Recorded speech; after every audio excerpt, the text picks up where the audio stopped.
Hello, my name's Dale Little with Rescue America Ministries, and we'll take just a few minutes to look over something that is really becoming a problem. There's many problems in this country right now, but this is one of them that's just ongoing, and it just keeps getting bigger and bigger. A lot of things I could speak on, but this has been one of my concerns for years now, and that is to be able to discuss some of the racial tensions that we have in this country in a civil manner that hopefully will not add fuel to the fire, but actually help to keep it under control more. Racism is real. There's no doubt about that. I don't deny it. But it's a problem that we have, and depending on how you look at it, well, let's. If I'm not careful, I get way off my thoughts. I try to keep these videos very brief. So let me just go in with what I've written down here and try to stick with that. If I don't, I get too long, and that's easy to do, but just precise. Manhattan, Kansas State University, the Air Force Academy. What do these places and many others have in common?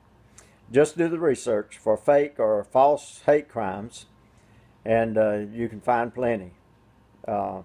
Most of my friends know that I try to be very cautious when passing along or commenting on racial issues, yet I feel it's something that we must be willing to do. And we have to be able to discuss it rationally. With all the antagonists out there, which represent almost any race you can identify, just ignoring the problem is not an option. So what's my point here? It's certainly not to create more tensions. Is racism real? As I said, yes, it is. Absolutely. I don't see how anyone can deny that. And it will continue to be until the Lord Jesus Christ returns to set up his kingdom here on this earth. Just a couple of points. Depending on the individual's thoughts, racism is either worse, it's better, or it's about the same as we may think. For those who think it is an insignificant problem, you must live in a bubble somewhere. For those who think it permeates our society, you have been or you're being duped. It doesn't permeate our society. That's what they want you to think, and that's what some people would like to have. Let me make a statement that may cause some of you to maybe scratch your head a little bit. Racism is colorblind. Some of you pick up on what that is. Some of you, like I say, be scratching your head. You know, what are you talking about? In other words, despite what one man from South Africa said and got started, and it's become very popular, despite that, racism is not limited to one race of people. Any race has racists among them. Now, a few years ago, there was a man in South Africa that decided he wanted to redefine, just ignoring what the true meaning of racism is in the dictionary. He wanted to make up his own definition, and that has spread around the world, and especially in this country. And what he said was that in order to be racist, in other words, blacks, Hispanics, others, you can't be racist unless you have power over another race somehow.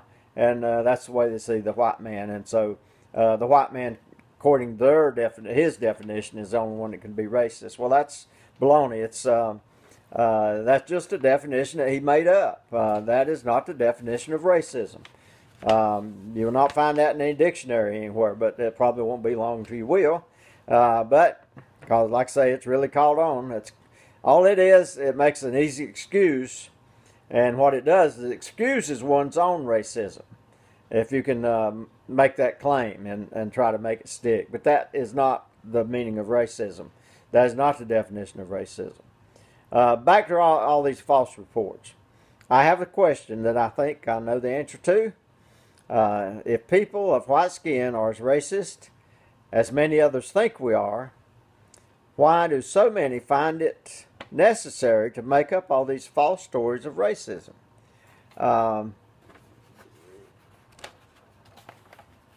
there's plenty of these stories out there. Like I say, it goes on all the time. You just don't see it in the news media that much. As a matter of fact, you see these stories when the initial charge is made. What you don't often see is when they come back and say, oh, it's discovered that this was a false report, that it was actually, in many cases, and white people can do the same thing, but in many cases it's the black person that has painted racist things or made some kind of racist charge, and turned out they did it themselves to drive home the point that whites are racist and something needs to be done about it.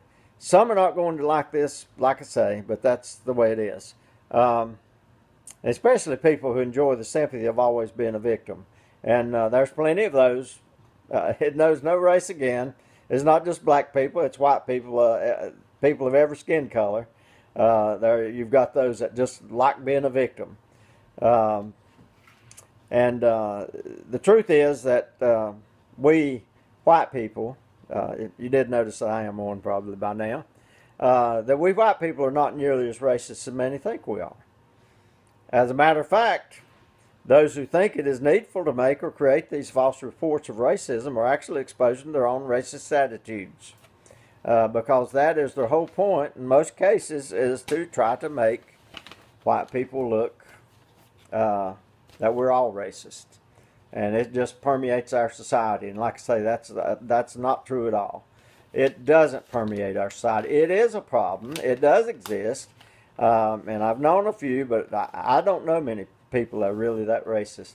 The bottom line, as I said, white people today are not nearly as racist as many think we are.